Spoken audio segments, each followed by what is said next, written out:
Hello. Hello. Hi. Hello. This is Two Girls, One Ghost. Two Girls, One Ghost. And we are your ghostesses. That is Corinne. And that is Sabrina. I stole your line. Oh my gosh, wait, that's so fun. You. No, this is really fun. Actually, I just had a flashback to our very first time recording because I giggled so much just in that moment when we were saying hello. I also think we only had one microphone. So I think you and I were leaning and trying to speak into the one, like we were the Blue Yeti microphone or whatever that we had. Yeah, that had zero mobility and terrible audio quality. Yeah. It works for everyone else. I don't know what. The ghosts did not like it. No, the ghosts hated it. Yeah. But we're here. We're here. Together. I commuted to my office this morning. This is the office. Your house is our office. I commuted too. I walked 15 steps. Yeah. Which is, in your condition, quite a workout. I know. I really do. I feel bad for you that I am allergic to cats because I really benefit from this relationship more. That's okay. I actually like having a commute again, and it's a quick commute and gets you out of the house. It gets me out of the house. I also now can listen to podcasts again, which is really exciting because it's been years without a commute and I haven't been listening to podcasts. So I just started listening to Scamanda. Oh, I haven't listened, but I've heard so much about it. Yeah, I just started listening to it. So far, so good. Although I did have an experience on my way here where my car, it has like the auto collision like brake thing. No one's on the road, driving through like downtown old area. And all of a sudden my car goes like starts beeping and it's like pre-collision alert. And, does like the little brake press to warn you. And I was like, nothing's here. That's so weird. What are you seeing that I can't see? It's hard because it's like everything between your house and my house is really old. But it's also the whole area is super old. So I can't even guess at what it could be. Like, or is it my car? Or is it your car? While your car was being transported, I wonder if another car was haunted. And then that haunting transferred to your car. So they were like, oh, wait, this car is newer, nicer. Never been in this car before. Yeah. Take up residence in there. I had kind of a mystery happen in here. What? When? The other day. It was after. So in a couple episodes from now, we put out an episode that we had to pivot halfway through. Oh. Because there was some stuff happening. Oh my gosh. I put that out of my memory. I've tried not to think about it or talk about it. But it was like a day after that. And I was standing in here. And yes, I have a couple plants. There are a couple plants. But I was standing right here. And all of a sudden, my foot has like, it's hit with something. And it's like kind of moist. And I look down. And there's a pile of dirt on my foot. And where? How? I wasn't over by either of these. And they didn't just vomit up wet dirt. In fact, they were incredibly dry. No, I didn't. Did the thing that we were going to talk about have anything to do with wet dirt? No, there was like oil and stains and stuff, but I don't think dirt. Interesting. But I had dirt just like appear out of nowhere, a pile of dirt. And you're a very clean person, so it's not that you were just walking around and dirt got on your feet. No, and it doesn't make any sense because the plants were near me, but they were also crispy dry, definitely dying. And that's why I kind of came in here because I was like, oh, I should probably like rearrange the bookshelf a little bit. Right. And maybe like see if they need water. And I had wet dirt on me, just fall. So I don't know. Okay, well, that's a mystery. It is a mystery. I solved another mystery. What? Well, I didn't. Someone else. Basically, there was a mystery. We received a book via FedEx. Yes. And we were like, who the heck gave this to us? And we recorded an episode, which I have no idea when that comes out, but we talked about this book and you had to go to FedEx because they didn't deliver to the P.O. box and it was going to be returned to sender. But someone really kindly at FedEx was like, hey, we have this for you. Someone emailed us and we know who sent it to us now. Oh my gosh, mystery solved. Mystery solved. The, like French witchy book. It is from. Which is actually right here. Let me grab it. So the other day we got an email from Bianca and it was titled Haunted French Book Mailed to You. So apparently it's haunted. But shit. Hello, ghouls. I've been a longtime listener since day one. I reached out via Instagram, but now here. I sent a French book on exorcisms through FedEx. Please let me know if you received it. And I said, oh my gosh, yes, it was such an ordeal. We had no idea who sent it. And we spent an entire episode trying to figure it out. Thank you so much for sending it to us. It's beautiful. And Bianca responded, I knew you wouldn't know who it was from. My coworker said, place a note on the back of the FedEx paper. And I'm like, no, they won't see it. And I even put my name down and everything. I patiently have been waiting to hear you mention it and I haven't. So I was like, have they received it? But I'm glad you got it. Love the podcast. Love you girls. Bianca with a V. Yeah, it's the history of experimental spiritualism.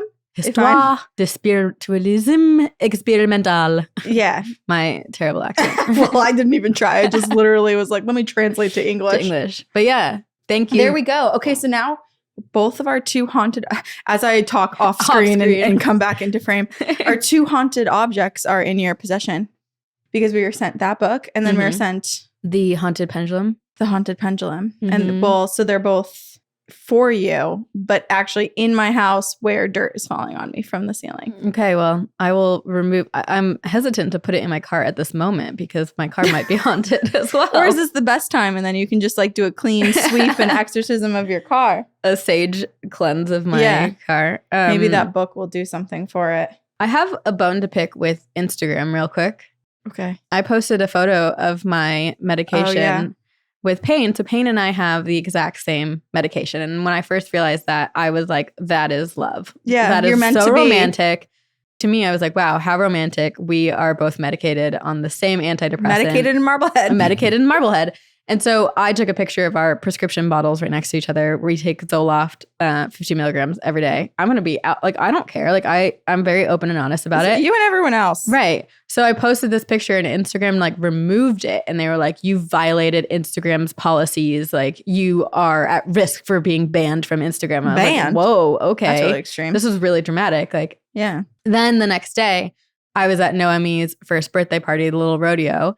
And my mom goes, can we go to the bathroom? And I was like, sure.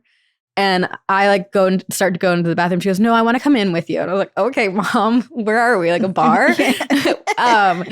And she goes, I've been meaning to talk to you. Like she gets really serious, like as I'm like peeing on the toilet. And she goes, you really shouldn't be posting about your medications online. And I was like, what? And she goes, that's violating HIPAA rules. And I was like, Mom, it's my own medication. Right. Like, you're allowed to say what you're taking. I'm allowed to say whatever. Your doctor can't go online and say, oh, Sabrina Deanna Roga, here's everything that I prescribe her with. But you are allowed to do whatever you want. And then she just really revealed, you know, I think people have very different opinions on medication. And I think my mom and her generation are of the mindset that it's frowned upon or there's a stereotype about taking medication. And she's like, I really think you should aim to be drug-free in your life. And I was like, okay, Mom, thanks for the opinion. Thanks for the advice. Didn't ask for it. I'm actually very happy. Yeah. If you had the choice, you wouldn't be taking it. But you have to But fix I'm fucked in the head, Mom. Like you gave me this brain. She gave you the chemical makeup in your brain. So whose problem is it really, Mother? I'm actually shocked that Instagram was able to remove one image in the whole carousel. Apparently that's now a thing you can do. Yeah, well, that's good because then they didn't take down your entire post. Right. But that is... I was mad. I was like, excuse me. You can show your nipples on Instagram, but you can't show your medication. Which is silly. Yeah. And I don't know if it's just like an AI system that's if they think it's like selling drugs or something. I don't know. Or just like making light of drugs to mental illness kids or something. I don't know. Yeah, I'm curious if you had posted it in an educational way, if it would have been treated differently. I'm on drugs. She's all drugs all the time. Every day. All day, every day. Daily dose of drugs. Hey, take your pills. I'm also just looking at myself in the video and I'm a fucking huge flop. Oh my God. Wait, we did our maternity shoot with City Lux, who are the photographers that we used. Brian found them for our proposal or engagement. The engagement. Yeah. Well, it wasn't an engagement shoot. I guess it was. I didn't know what was happening. Yeah. It was a surprise. It was a surprise photo shoot. And then we used them again for our wedding. And so then we used them again for the maternity shoot. And there are so many photos that I just absolutely love. But there's one that they took. I want to see it so There's bad. two. There's one that they took where it was, Sarah took it, the woman, because she was here, where I'm like kneeling on the bed. And it's supposed to be one of those things where, you know, like you're kneeling and you're like holding your belly or whatever. Uh-huh. But I'm so big right now that my butt expands halfway up to my back. And so I looked just like a giant blob. You couldn't tell I was pregnant or anything. It was just big old blob. And then there's I one. need to see it. I'll show you. There's one too where we're sitting in our sunroom, like at the little table, and we're leaning. And Brian looks so cute. He's like leaning and just looks normal. And the whole back of the chair is splattered with my giant ass. Splattered. I have to show you. I'm literally going to pull it up right now to show you because it's amazing. So splattered. I'm like, oh my God, I'm not used to seeing myself whole like this. I can't believe this. But it's one of those things where like even because we just had the baby shower, I'm realizing that I decided to do everything kind of so late in terms of like baby shower and maternity shoot and everything because I convinced myself I wasn't going to look pregnant for a long time. Oh, you look pregnant like right away. Yeah. I know, but I still convinced myself that I would just look like bloated. I really and not truly feel pregnant. like you have. I know you have grown since then, but I feel like you've looked this pregnant since I first saw you pregnant. I know. Makes me worried for the next one.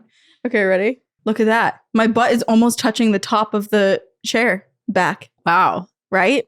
I did not exaggerate. I would not have like looked at that immediately because you're just hyperanalyzing your own body, but like you have a dunk. It's not, I don't know what it is. Like it looks like you got a BBL. But it's not even in my butt. It's like my saddlebags have just like your saddlebags. Yeah. Anywho, I'll try to sit up more. Not that helps at all. Whatever. I'm not going to look at myself. That's what I'm going to do. That you have a booty. It will shrink. You're going to deflate immediately upon giving birth. I kind of hope so. You will. I'm having a hard time moving around. I'm huffing and puffing. I'm rolling and pulling. Rolling and pulling. She's roly-poly-oly. She's small and short and round. Did you watch that show? I did, yeah, of course. Yeah, it was good. Yeah, it was good. Also, this is technically our 7-year anniversary episode. Today? This episode. Oh, happy anniversary. Not today, because this comes out August 18th.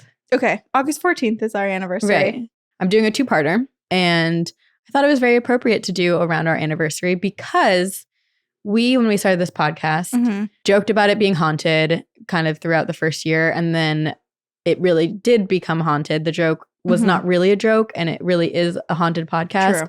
And we kind of created, with the help of you, all of our listeners, created a ghost. We named him Sven.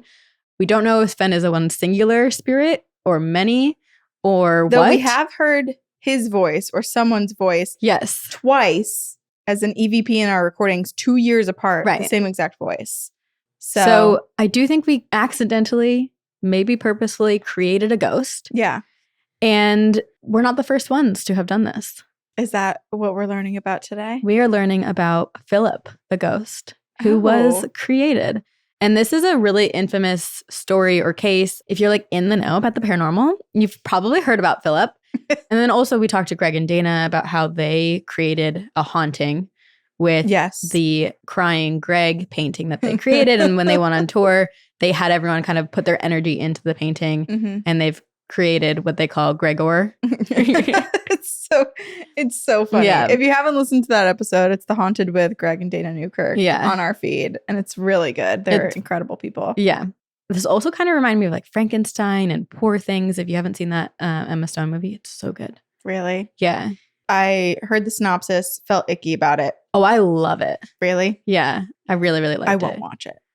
But thank you for the suggestion. The reason I liked it, and I maybe this take of it will give you reason, because I highly recommend it. Like it was my favorite movie of last year. Really? Yeah. I mean, I heard it was about basically like a young girl, like basically like a baby stuck in a woman's body, and just like the men around her taking advantage of her. Like that feels I don't think she really inappropriate. It's not that at all. And I did not take it that way at all. And I also went through a very like transformational period of my life in the last 2 years and did a lot of self-exploration. And it was almost like, to me, what I took from it was that men were trying to control her. And she was like, no, I'm actually going to go be my own person and explore my sexuality and my like personality and who I am as a person without any of you trying to control me.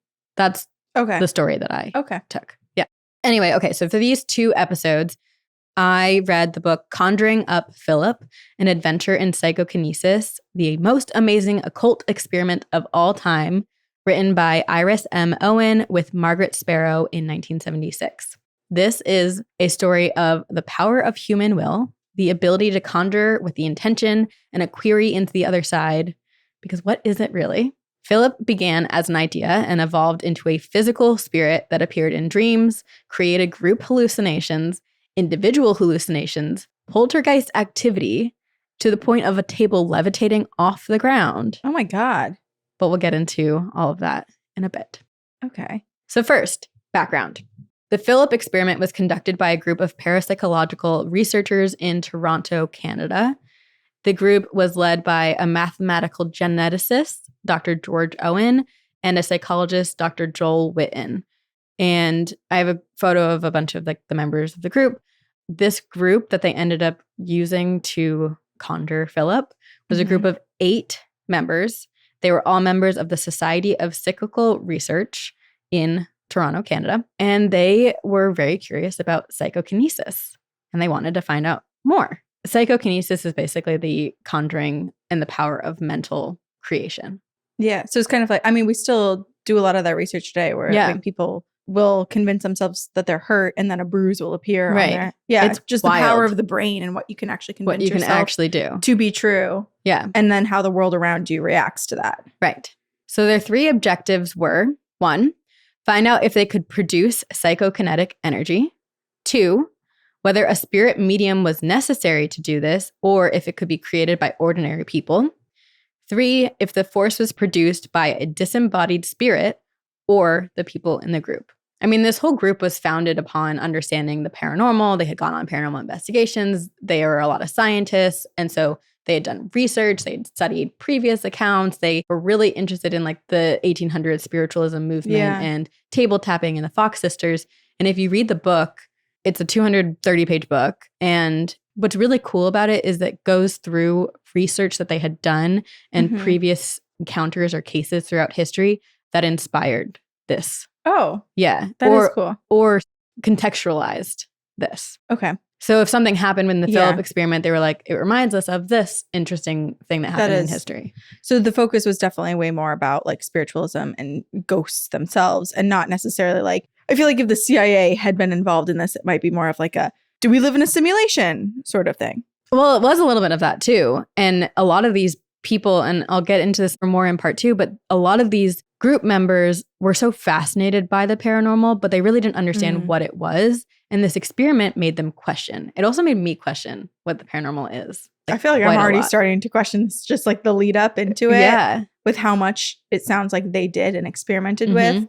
Just kind of like, what is everything around us? We have no idea. What are our own experiences even? Right. And I love this. Okay. This reminded me of middle school, like the scientific method. They very much approach this with the scientific method. The start with a question, do research, have a hypothesis, the experiment, data analysis, conclusion, and communication. So the 8 members that created the control group consisted of a variety of people in all walks of life. There was an accountant, an engineer, an industrial designer, a scientific research assistant, and 4 housewives. And so I'm going to give the bios of all the members. Okay. It was very important that none of these members claimed to be psychic mediums. Okay. Because they basically all, like previously in history, all contact and communication with the other side seemed to come from someone who claimed to be a medium or have psychic abilities. But could they just be sensitive? Like, could it be like someone like us? We would never claim to be a psychic medium, but like we believe to have had experiences before. I don't think we would have qualified for this group. So truly, you couldn't have anything happen. I think they were intrigued, but not necessarily. Okay. I think they wanted to. So like Brian could be cast in here. I think they truly wanted to understand if the human mind could create a ghost. Okay. Yeah. Psychical research was an interest among many of them. For years, this group had looked into paranormal phenomena and research. The Toronto Society of Psychical Research was founded in 1970 to pursue the study of the strange and little-known areas of human experience and knowledge. The only criteria to join the group was that anyone wishing to join must have an open mind on the various aspects of parapsychological research, a desire to further knowledge in the field, and want to find answers to some of the puzzling questions associated with the subject. So we would have been allowed to join the larger group, but we wouldn't have been able to be members of this experiment. The actual experiment. You know what this is reminding me of? In my senior psychology capstone course, we had to do a study, which I've told you about before, but the group that I was in, we chose to research if there was any correlation with the big 5 personality traits like openness, neuroticism, like all that. Yeah. And having experiences with the paranormal. And we had almost a perfect score with people who scored highest on openness as their personality trait also having a paranormal experience. Wait, that's really cool. Yeah. And then as we were presenting our research, I know I should see if I can find it. But as we were presenting the research when we were like halfway through, we put up a photo of from the movie The Exorcism when she's like, and we just went, and the whole class just screamed. Made like, okay, back to the research. Interactive experience. I love that. Not everyone's open to the paranormal, but they're still going to be able to be scared. You can scare them. Yeah. That's amazing. Okay, so the work in terms of conjuring Phllip began in the fall of 1972. There were many hours of discussions leading up to this about ghosts. What are they? What is telepathy? What is a group hallucination? And then how do these elements translate into the world of paranormal encounters? And then this group embarked upon the adventure that became Phllip. They were determined to further the study of the subject of psychokinesis, mind or soul, and movement. So basically movement created by the mind. And they wanted to understand if a physical object could be put into motion and into existence because of mental intention without any physical means being applied. So this is a very scientific approach to the paranormal. I guess I also have one more question, which I don't know if this You'll have many over the course of this. Okay, so they have this group and they're all working towards this one thing. How do we know that any of the researchers that are involved in this are not also maybe unaware or unconsciously contributing towards this haunting themselves? Like they're not perfectly unbiased in this situation. Like they could be accidentally involved. What do you mean? Like the people who are not in the 8 members? Yeah, so the people actually studying them. I think were they in the room? Were they observing live? Were not in the room. There were like later on they do get in the room, but there's all audio and video recordings of this. Okay, so they were just watching it back. So they weren't like accidentally contributing towards it or convincing themselves of seeing something live in the moment. It was all I think it was pre-done more the and then 8 members that were very involved in it. Yeah. If they were being observed, I mean, it is possible that they could have contributed to it. And I'm sure they speak about that, but they were never in the room until much later in the experiment. Okay. So basically, the concept and the question was, can they simply create a ghost because they thought it up? So they wanted to invent their own ghost, one with a complete history, but completely fictional. So they felt it was imperative for them to build a character that was completely fictional. They couldn't utilize someone that they knew or someone from history. They couldn't create a ghost of someone who actually existed in history. Yeah. This makes me think of method acting too, where people just create this whole backstory and like make themselves live like that person for their character. Yeah. And then get lost in it. And it's like the human psyche, like having to learn who you are again. It's wild. They truly create this. I mean, I'll tell you in a minute. But okay. So they also were not trying to contact a spirit as one might encounter or experience with traditional methods of spiritualism or spiritual contact like divination forms, Ouija board, tarot, or whatever. They wanted to, the biggest goal was not only to have communication with the spirit, but to physically see an apparition of the spirit. So they create a backstory. They truly draw this man that they create. And they are so intent that this group of 8 are going to spend X amount of time together and put their minds and meditate into creating an actual apparition of a spirit that they created. Interesting. Yeah. So that's I am curious if they had left out the physical description of what the spirit was like. I almost wish that they had. So it was all personality. It was all about like what this person did, but nothing about what they physically looked like. So that when the group saw, you could see, did they actually conjure like a real thing together? Or was this just like a group hallucination of sorts? Interesting. My understanding is that they created the biography and then together they would meditate, and that's how they created the physical appearance. And then there were also some times where later on they received answers of what the spirit looked like from who they believed was the spirit itself. So the ultimate goal was to create a physical apparition. They decided that they would record the experiment and conduct it in sufficient lighting so as to capture evidence properly, whereas typical seances and communication with the other side is often in dim lighting. And they were like, let's do this scientifically, like almost sterile. Right. Yeah. You know? You're like in a clinical doctor's room. Exactly. They initially had a group of 14 members, but then decided that it would actually be better to do it with a smaller group. So they dwindled it down to 8 members. This group would meet once a week on a specific day every week for an hour or more, and they were all to agree that they were going to participate in this experiment for a year. That's a long time. Yeah. Well, I guess 52 sessions. Mm-hmm. And they were hoping that by the end of this year, they would produce the results, whether or not it was positive or negative. The 8 members were as follows, and I feel like this reads like a cast. A cast in a play. Yeah. Here's the playbook. Al, a man of practical ability and common sense. He is a qualified heating engineer and runs his own business. His hobbies are scouting, to which he devotes much of his spare time, and photography. Andy. I can see myself, like my 11-year-old self, getting cast as Al right now in the play. It's like number of lines, 2. Yeah. Like, yes. I have a line, Mom. Andy. If asked, she would probably describe herself as a housewife, but she is much more than this. She is artistic, and it was she who drew the pictures of Phllip. She has an exquisite eye for color and is well read. She loves animals, especially cats, with whom she has a great rapport. I'm for sure shooting for Andy. Loam is Andy's husband, an industrial designer, a very creative and artistic person. His hobbies are unusual and include the Japanese art of tubido, which is a sword fighting method. What an interesting guy. Yeah, he is an authority on old maps and on ancient history in general, and is a student of Oriental philosophies. He is also an astronomer. Wow. Loam. Oh, I like his Do you want to be my wife? I mean, my husband? I'll be Andy. Okay, yes. You'll be Loam? Yeah. Okay. Loam is cool. Bernice is a fully qualified and efficient accountant, but like Andy, she has an artistic flair for color and clothes. She is widely read, interested in philosophy, and ponders much on the meaning of things. She has a good sense of humor and enjoys the outdoors. Dorothy, housewife, blonde and vivacious.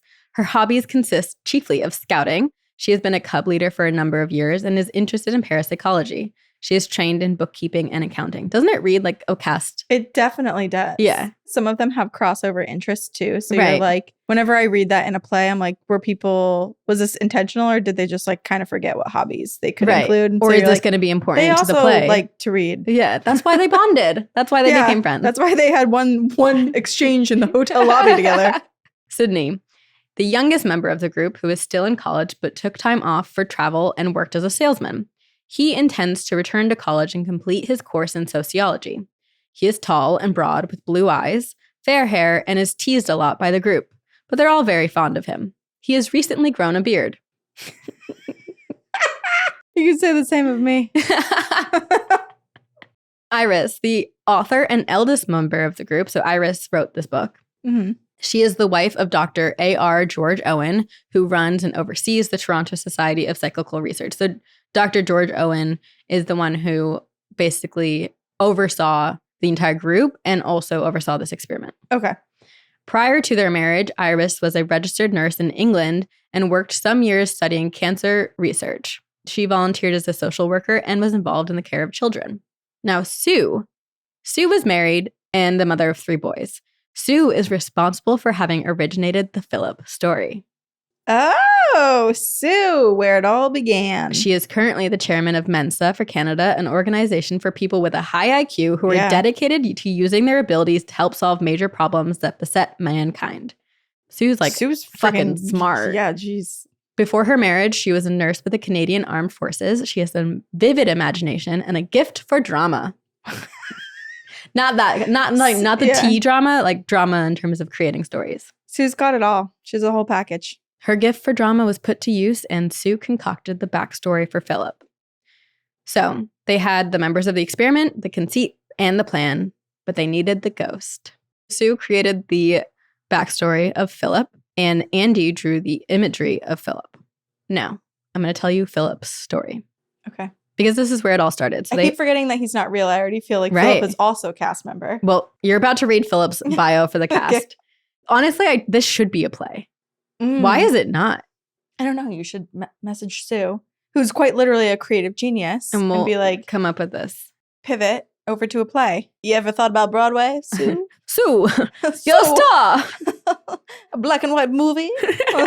Where are we? In the 1920s? I actually don't know when this was. It was in 1973. Oh. I don't know if they're all still with us or not. Oh. Probably not. I know. Sorry. Because we don't know their ages either. It didn't say the ages. And in the book, You can find their full names, but in the book, it's just their first names. Okay, so this is Philip's story. So Sue, who created the story, had spent some time living in Warwickshire, England, and had spent some time at Diddington Hall. So while it was imperative, what? Diddington. It's just a funny name. I was like, what did I say? Diddington. Diddington. While it was imperative that Phllip, the character himself and the person himself, was entirely fictional, they did think it was important to ground him in some reality where it can't be like he lives on Mars, you know? Right. They wanted it to be like realistic enough that he was human and he existed in history. So Sue chose to put his backstory in a place that she knew of. And so she could draw from the scenery and the location itself to inform him. Because then it's more realistic. It's like, I've been to this place. I can envision Phllip roaming those gardens or whatever it may be. This is the history of Phllip. Phllip Isleford was born in 1624. He was an aristocratic Englishman living at the time of Oliver Cromwell. He had blue eyes and was quiet in nature, reserved and rightly composed. He cared greatly of his outward perception from others. He was a supporter of the king and was Catholic. He was married to a beautiful but cold and frigid wife, Dorothea. Dorothea was the daughter of a neighboring nobleman, and this marriage was fraught, forced upon the two, and was loveless. She's cold and frigid. I was going to say, you're not usually like that unless you don't want to be there. Yeah. One afternoon, while out riding along his estate, Phllip came across a woman, and I know this term is not correct anymore, but this is in the description. It was at a gypsy encampment. So they called this woman a gypsy, but I think she was just like a wanderer, someone who lived. Travelers. Yeah, she lived with, like-minded people who were traveling quite a bit. They didn't have a ton of money. Anyway, her name was Margo, and she was beautiful. Dark-eyed, raven-haired, and Phllip, apparently it was love at first sight, fell deeply and madly in love with her. And that's where we get the song Brown Eyed Girl. Exactly. Phllip created it. Phllip the ghost, who was fictional, created it. Phllip wanted Margo so badly that he brought her home with him and actually hid her on... He didn't like lock her up or trap her. Yeah, like hid her where? He basically hid her from behind Dorothea. The walls. Yeah. Beneath a layer of brick. Yeah, a little bit of Buffalo Bill situation going on here. No, he brought her to this property that he had on the outskirts of his own manor by the stables and gave her a home. But basically it was like, I'm going to visit you every day and have sex with you and love you, but I can't live with you because he was married to Dorothea. Okay. Obviously, it was suspicious, super sus, that Phllip kept disappearing every day, and his wife, Dorothea, despite them not being in love with each other, was like, yo, my man's walking out on me. Like, right. He's not going to ride his horse for hours and hours every day. Yeah. And also, what's the girl? Maud? What's her Margo. name? Margo. I would also question how much influence was there on her relationship with him, because she might not have wanted to be in locked said relationship in a tower. Yes. But, this is about not about Margo, apparently. Sorry, Margo. Although you don't exist. Right. Then I was just going to say the nice thing is that none of these people actually exist. But versions of them do. Sure. Yes. So unfortunately, Dorothea found out about his secret love nest and found Margo. She called the authorities and accused Margo of witchcraft and of stealing her husband. Was that just like the default to just 100%. say, like, I don't like you? She's a witch. Witchcraft. Dorothea took to the public and sought justice. And so basically authorities take Margo off his property and are accusing her of witchcraft. And Phllip says nothing, does nothing, sits back because he's so concerned with his own reputation that he does nothing. What an a-hole. Very quickly, what happens is that Margo is accused of witchcraft, sentenced to death, and burned at the stake. Oh, God. Phllip watches what he says is his true love burn at the stake, and he does nothing about it. This guilt destroyed him. It is said that it was written that Phllip then spent his days very remorseful at Diddington Manor, moping, barely able to live. He was sent into a deep depression and despair. So now Margo is dead. Dorothea despises Phllip even more. Phllip is extremely guilt-ridden, can't sleep. He spends his nights pacing and eventually one morning, his body is found at the foot of the battlements where he had cast himself out of the highest window in his own guilt. Yeah. The history and bibliography of Phllip was then filled out throughout the experiment. So basically, Sue created this, wrote this, shares it with every other member of the group, and they make it a part of their mind. Like they just pour themselves into this story and make it so real and true in their minds that Phllip becomes a true person in all of their minds. So all 8 members spend, I think it's like the first couple of months of this experiment, just becoming so familiar with Phllip, becoming familiar with Diddington Manor so they can visualize it. They start to have conversations about Phllip and theorize, like, was he a member of X, Y, and Z? What kind of music did he like? And so they would become so familiar with the world that Phllip lived in. They would play music from the 1600s and sing it, and they would make jokes. And so this group of 8 become basically a group of 9 because Phllip, while he's not there, is the center of conversation for every one of these sessions. This is immediately making me think about book talk and how there are so many people who, when they read, like, let's think about Twilight, for example. Like, when everyone read Twilight, you just envisioned Edward. Yeah. You envisioned all of the cast. Right. And if you have that many people thinking about it, do we accidentally make spirits out of book characters too? I'm sure. I mean, think about book club. I mean, if we spent as much time as this group did talking about this character and these characters and this person that didn't really exist, we could probably create a vampire. That's what I'm thinking of, because I'm thinking of Akatar, because on that side of TikTok, people like are literally making music for the soundtrack of what they think Valeris sounds like. And they're like, oh, this is so Cassian. And they were like making memes. And there's just so much being conjured and created about these people that aren't real. Right. Doesn't it then make you wonder if like every spirit anyone's ever experienced is just like a creation of your own mind? If you spend enough time thinking about and especially like groupthink, if enough people are putting that energy into the world. Right, because you don't have to be a part of it either. Like it just manifests and conjures on its own. It chips off, and then we're just seeing spirits that other people have created. Okay, so for basically a year, they spent their sessions meditating, and some of them would close their eyes. It would be a mix of talking out loud about Phllip. It almost like talking about someone who's not in the room, but like talking about him as if he's very real. They spent a year doing this. Some of them would meditate and close their eyes. They played music, and they would start every session by basically inviting Phllip to join them in the room. And they did this for a year, and they really felt like there was an energy that they were building. They could feel something in the room with them. And there was apparently some description of seeing a mist, but that's all that they would see. And this is now a year into the experiment.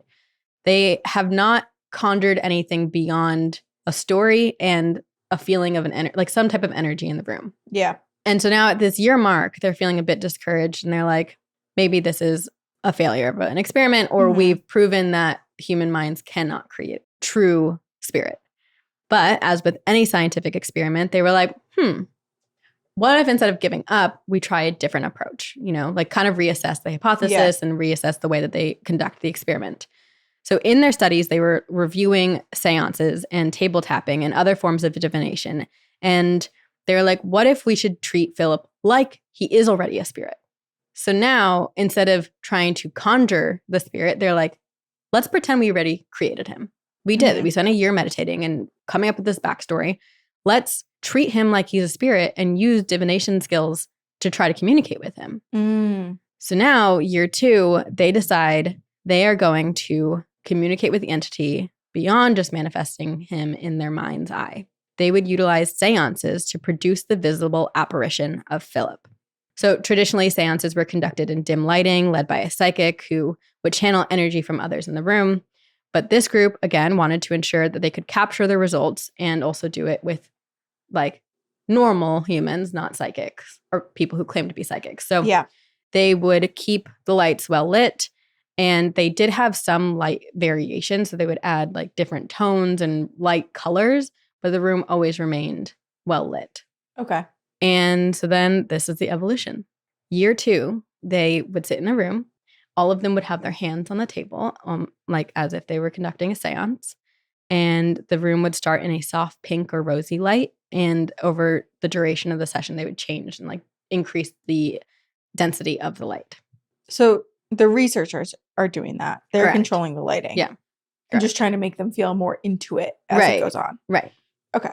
The first seance, or sitting as they called it, was apparently awkward and everyone was very nervous because they so badly wanted to yield results that they kind of seemed to forget the details of Phllip. And it was like our first podcast recording. Yeah. It was a little awkward. It was a little uncomfortable. What are we doing here? How do you speak? How do you do a seance? Like they'd spent so long talking about Phllip. And so they were like, okay, let's just relax. This group had now spent over a year. I mean, they were friends before, but now they've spent a year of being so intimate with one another. They've spent hours together that they were just like, let's just rely on our energy as a group. Yeah. So slowly, as they keep doing this, they start to relax. And by the third or fourth seance, they start to hear tapping and a vibration on the table. I'm nervous because it's immediately, I'm like, what if it's not Phllip? What if they're just opening themselves up and there's other entities and spirits lurking? That's creeping the fear. You never know. Because it's an actual seance now. Now it's an actual seance. Yeah.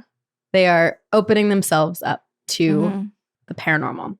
They were so surprised by this first vibration that they were like, I don't know. Like maybe one of you, like someone in this room is creating it. They're so uncertain.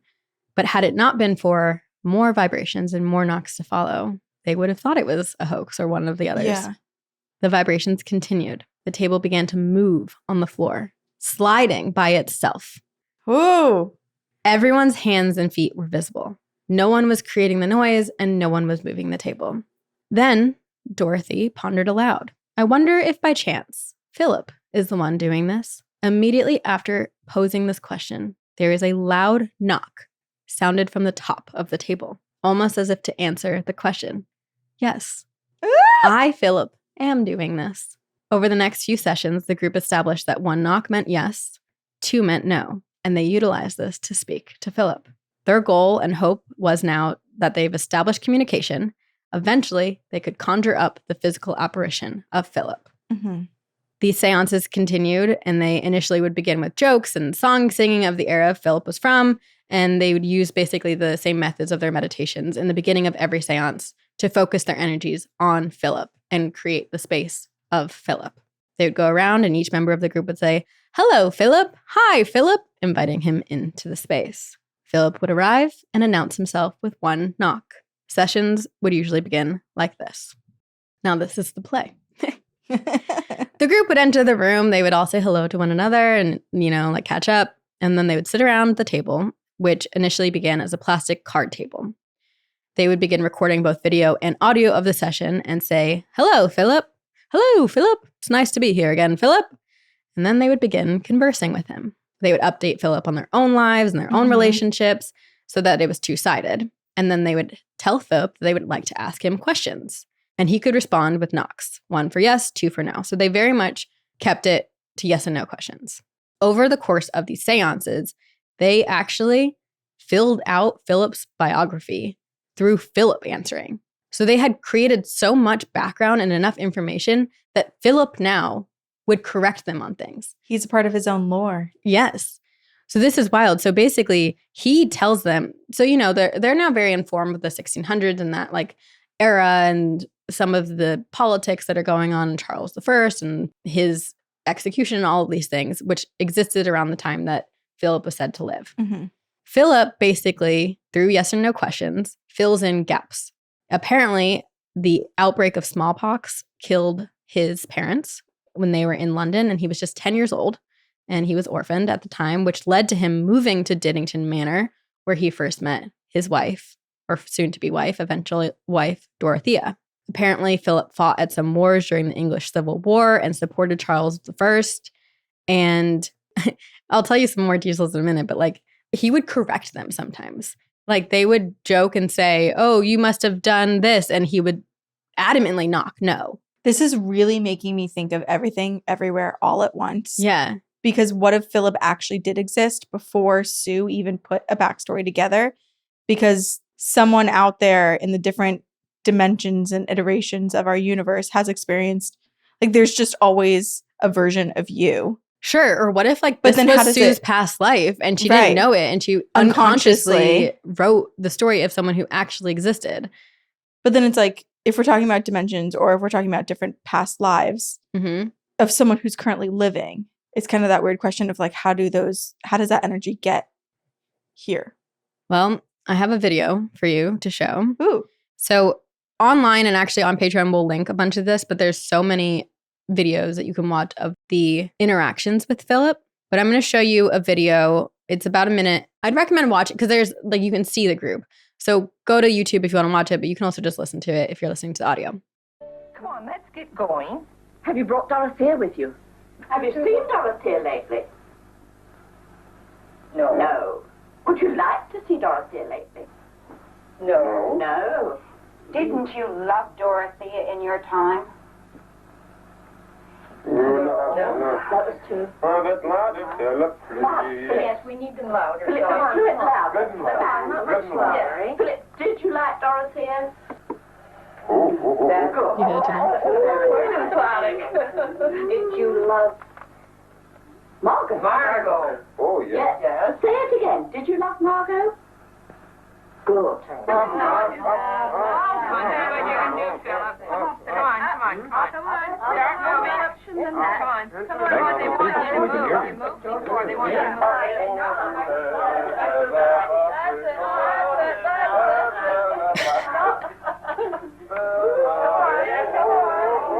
What in the world?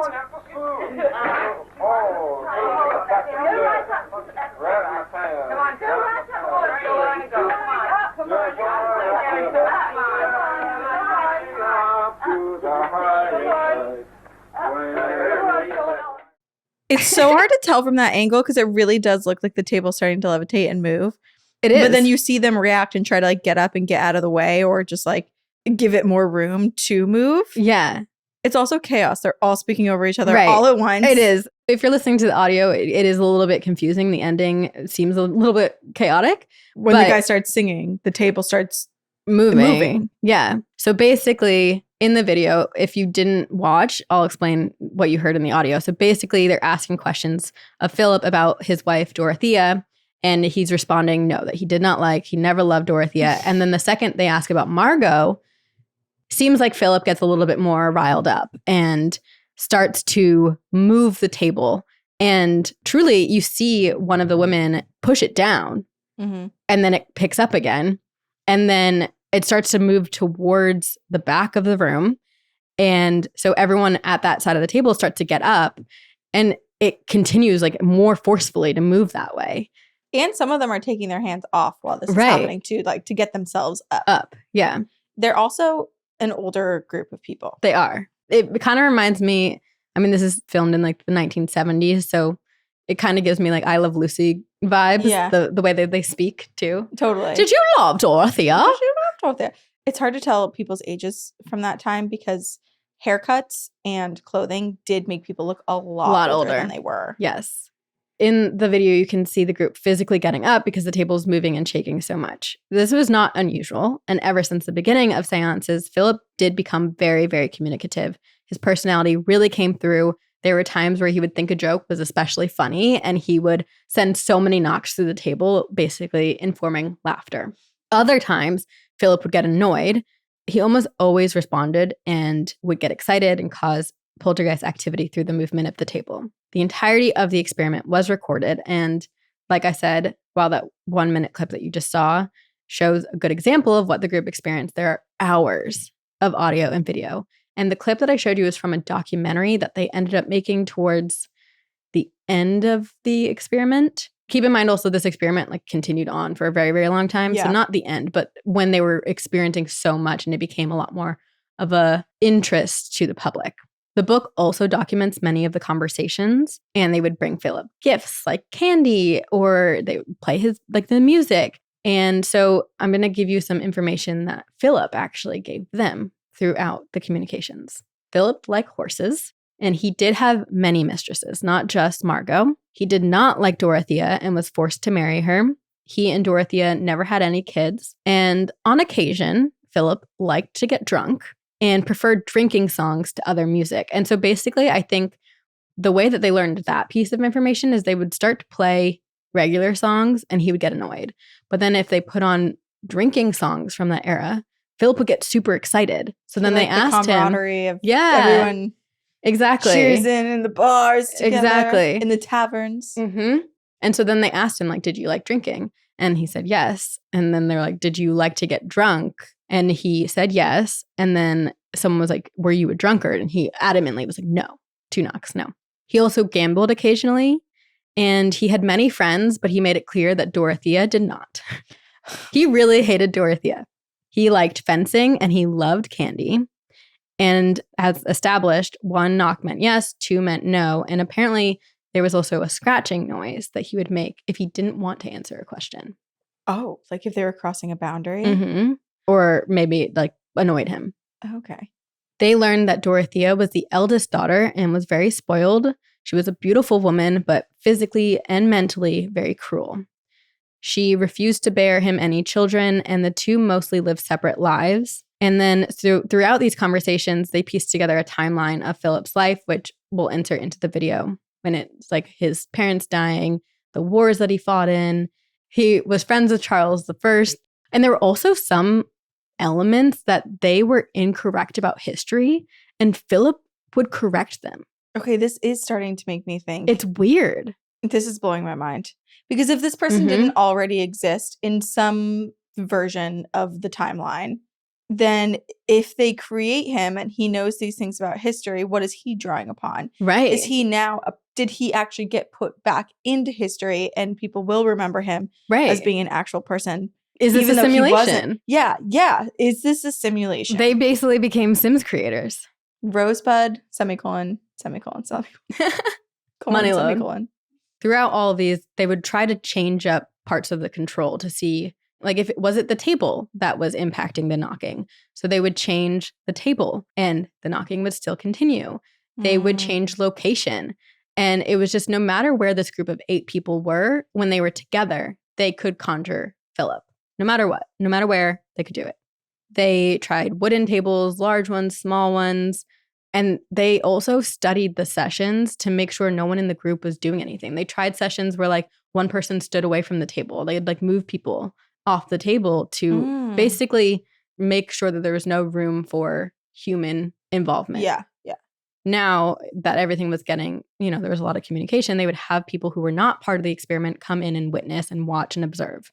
One day, Dorothy made a comment that she was tired and told Phllip to lay down because basically Phllip was so active. And Dorothy was like, my goodness, like, Phllip, if you're not tired, we are. Like, please lay down. And truly the table literally moved, turning to the side, legs up, as if Phllip was now the table, showing laying down. That's so weird. Apparently, Phllip seemed to favor Sid and like chased him around the room in the table. The more they communicated, Sid was the one that was into the maps and astronomy, or that was astrology. Loam. Oh, that was Loam. I think Sid was the one who everyone made fun of. He grew a beard recently. Oh, yeah. Which makes sense that Phllip is now also teasing him too, because Phllip is being created by this group who it seems like everyone of the group loved Sid. It's a part of the and friend, it's playful and teasing in the same way. It's the dynamic of the friend group. Mm-hmm. Dr. Owen's son, Robin, was very so many people were skeptical of this. They had heard all of these findings and they were like, come on, how real is this? So people now started to go into the room and observe. And every time they would see and witness the knocking, the table moving. Apparently, when Dr. Owen's son went in, the table instantly moved towards him as if to like be like, who is this new person? Oh, God. To study him. It's wild how consistent it is. Every single time. Every time. I think after they first made communication, there was not a single session where they did not communicate with Phllip. And Phllip always responded with purpose. It was with specific intention that he would knock or move about the room. And sometimes the knocks would come from the walls as if like he was in the other room. Feels very Jeff the Mongoose. Right. And it would be confirmed that there was no one in the room. So it basically, if a knock came from this wall right here, we know that no one's outside. Yeah. Everyone was really thrilled by this. But one evening, a member made a comment that Phllip did not like. Phllip seemed to be tired one evening, and I guess Sid made a remark. Well, Phllip, if you don't answer, we can just as easily send you away, you know. They created Phllip. They could destroy Phllip. Fighting words. Phllip didn't like that. And very soon after, members of the group began falling ill. 2 members fell sick with the flu. Oh my God. Others were depleted of energy. Migraine headaches were panging the interiors of members' skulls. So was this simply an overexertion? Or was Phllip perhaps angry? Did they, in fact, create a ghost? Was Phllip who they thought up? Or had Phllip become something else entirely? Was Phllip a made-up conjured spirit? Or perhaps this was a spirit that utilized the intent of the group's belief in Phllip to earn favor and trust from the group, because Phllip was growing stronger. He would playfully chase people around the room with the use of the table.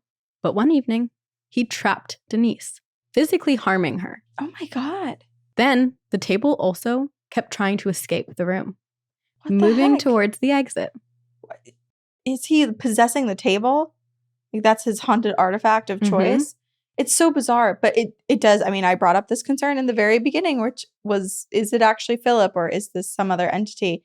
Because if you think about it, the fact that activity happened every single time does feel a little bit more entity showing up for their meal because they're there to pump him with energy every single week consistently. Without questioning if this was good or bad. Phllip was no longer an idea. Phllip was alive, a creature of its own, and he was not to remain locked up for their own experimentation. So in part 2, we will discuss what became of Phllip and the conclusions of the experiment, their impact on the paranormal world, and parapsychology studies. And we'll find out if Phllip ever escaped that room. And if Denise ever was harmed again. Oh to my be gosh. Continued. Jeez, what a cliffhanger! Right when he's turning evil. Yeah, turning into his own creature. It's like Frankenstein, you know? Yeah, a little bit of the Bell Witch Cave too. Absolutely. Well, I mean, that's the biggest thing about anything in the paranormal is even if you do create it, how do you then control it? Or can you even control it? I don't think you can. Right. Also, there's 8 members. We don't know everything that's happening in everyone's personal lives. I mean, maybe they're very close, but there might be some darkness in one of them that they accidentally manifested into this spirit. Yeah, and when they go home, is the experiment over for them mentally, or are they continuing to talk about him, to feed him with energy? Yeah. To tell all of the people around them about him? Curious. I'm nervous for this whole group right now. To be continued. To be continued. Okay, well, I didn't know anything about Phllip. You just wrote Phllip the ghost. So I was like, I have no freaking idea what this is. So I chose 2 emails from our inbox. Okay. One about a ghost named Phllip.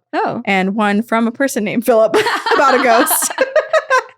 I was trying to cover the bases. Amazing. This first one is called The Unwanted Third Roommate. Hello, ladies. It's Jen from Jacksonville. Oh, I was like, do we know Jax? Jen from Jacksonville, Jack Florida. In the box? I have some more spooky stories for you. This story takes place after I come home from my study abroad, which I had sent in my last email.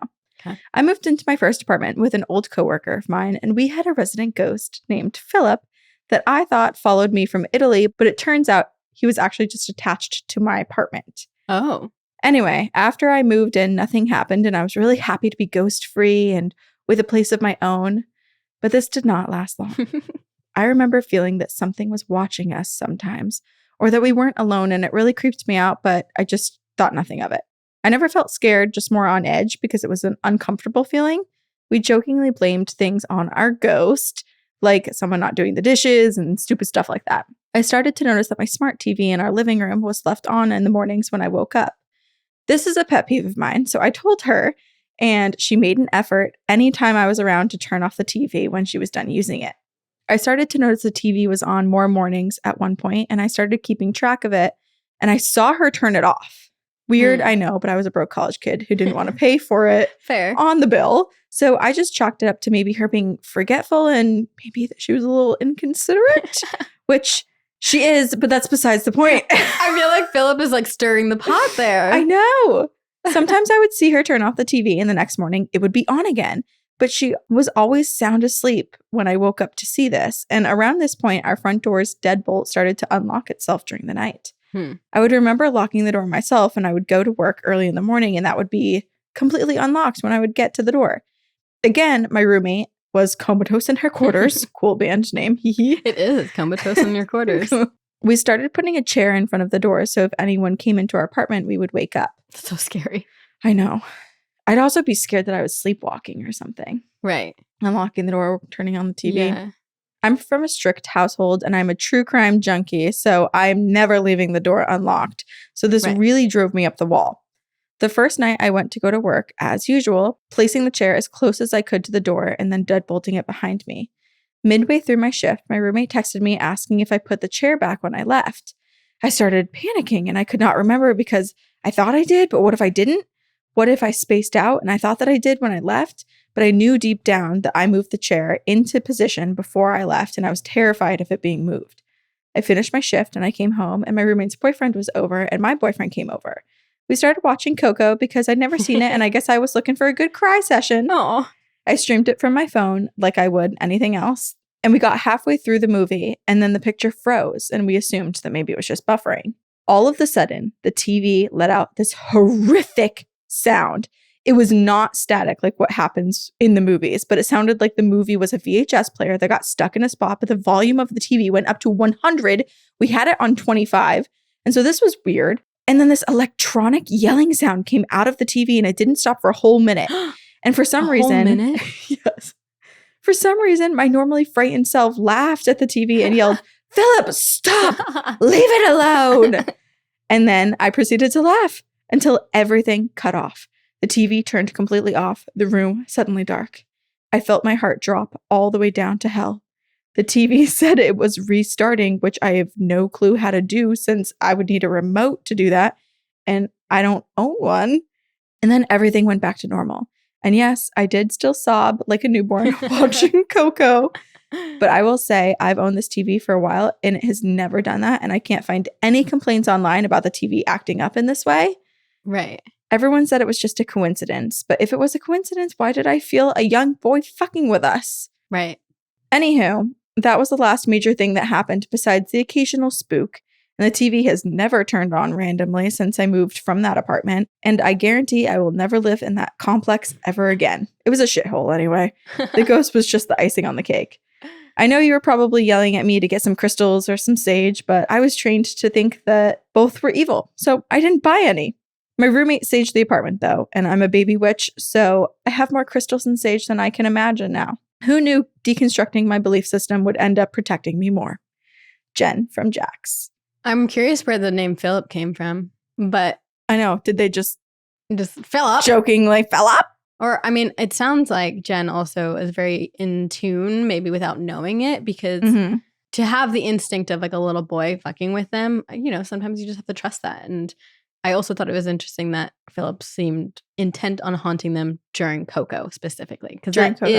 It's about the spirit world. Yeah. It is very scary, the unlocking the front door, which makes me wonder if more people in the complex were haunted and perhaps Phllip was actually just making his rounds and he would just leave every night and just leave the door unlocked, because he would leave and he wouldn't lock up. He didn't have a key. And I guess he wasn't trying to go through the walls. Ghosts want to use the doors too, I guess. Although if I were, I don't know, if I as a human could walk through walls, I would do that over using doors every day. Oh, 100%. Most direct path, fewest steps. Exactly. Always. Okay, I have a short one from someone named Phil. So, assuming that's full name Phllip. Okay. A creepy ghost story from my teen years. Hi guys, new listener here.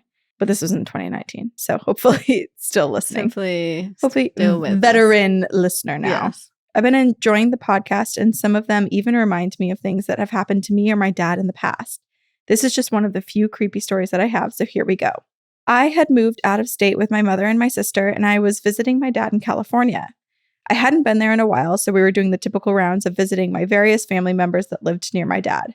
My dad called up one of my aunts and said, "Hey, Phil is in town. We just want to come by for a little bit. Is that okay?" And my aunt says, "Yeah, we would love to see him. Just come on over." So we left his house and we got to my aunt and uncle's house within 20 minutes of that phone call. We pulled up to the house and their car wasn't there. Confused, we went and we knocked on the door, but no one answered. So we walked back to the car annoyed because we drove all the way out there and they told us to come and then they weren't answering. We called the house again and no one answered, but we could see the blinds in the living room being held open slightly, like someone was looking at us, watching from the blinds. I'd be so worried. I'd be like, is everything okay? Yeah. And then the blinds closed shut as if whatever or whoever was looking at us had just been caught staring. My dad and I were now even more kind of irritated because obviously someone was home. So we called my aunt's cell phone. She answers and my dad says, "What's up? We called you. You told us to come over. And then you're not answering your door?" And my aunt replies, "What are you talking about? We're in LA right now. We haven't been home all morning." Los Angeles is about a 2-hour drive from this house. So we had just talked to someone in the house, not even 30 minutes before. And to this day, I still have not gone back to their home. And this was 13 years ago. Holy shit. My grandmother on my dad's side is very perceptive to spirits and things like that. And I've recently found out that she was a witch doctor in Mexico when she was younger. Phil, I want her stories. I know. And she has always said that there's the spirit of a small child in that house that would hide when people came over. But this spirit liked my grandmother and would often play hide and seek with her when she was over. Nope. Big nope. I also found out through talking with my dad that my aunt had had a miscarriage before my older cousin was born. So we wondered if perhaps this little child was the spirit. But even if this ghost is technically family, I think I'm good. In my earlier childhood, I also remember that at night, my cousin would play in his room, but it would sound like there were 2 kids playing. But he was an only child at the time. Lots of weird things happened in their house and probably still do, but you will not be finding me there anytime soon. From Phil.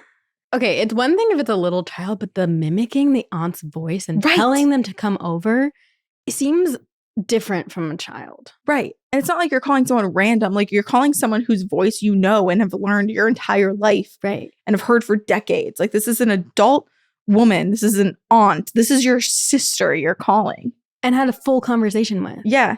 We would love to see Phil. Yeah, come on over. I'm glad that they called the aunt on her cell phone and she answered and was like, what the fuck? Because I would be so concerned that someone had like broken in and harmed them, you know? Yeah, right. Especially with the blinds. Like, someone's clearly inside there. Jeez. So creepy. Okay, well, Phil, we have a lot of questions and also you have a lot more stories to share with us. You do. The one positive about this is that Phil's grandmother, who was a witch doctor in Mexico, anyone who has had that profession or that experience in life, I like trust inherently. Mm-hmm. She did not have bad vibes about this house and would go over and play with this little boy. So yes, it's creepy, but at least in that way, I am not terrified of the house. That's true. But it is still so creepy. It's like, well, again, this could be a prank. Like it's a funny little thing. Like, will they actually come over? And then when they do, you're like suddenly nervous as a kid being like, oh my God, they're actually coming. They actually came. Yeah. I regret doing this prank. This wasn't maybe funny. The little ghost did want to see Phil. Yeah. We'd love to see that's Phil. True. Should have let him in. Phil, go say hi to the ghost boy. It's been 15 years. He misses you so much. He misses you. And we'll miss you until next week when we continue with Phllip the ghost. Mm-hmm. A creation or a creature. Creature. If you have any ghost stories, if you think you created a ghost or if you've experienced hauntings from Sven, who is the ghost that we as a community have created or conjured, we don't know. Please email all of your experiences to us at twogirlsoneghostpodcast@gmail.com. It's linked in our show notes so you can see it. It's also on our website and in our Instagram bio. All of our social media assets have it. And it's also on the YouTube right here if you're watching the video. You can follow us on social media. We have YouTube. We have Patreon where you get ad-free 1 week early episodes. Mm-hmm. Plus every Tuesday night we have Campfire Stories, which are live ghost stories. We have book club. We have discounts on merch. We have exclusive perks on Patreon. So head on over there. Check it out. And shout out to Jamie Ryan, who edits both our video and our audio and does such an incredible job. We really appreciate you, Jamie. We love you all. And you, I almost stole your line. You stole my line in the beginning. I almost stole yours. And we will see you on the other. I'm whispering now. I thought we were swapping. Do you want to? And we will see you on the other side.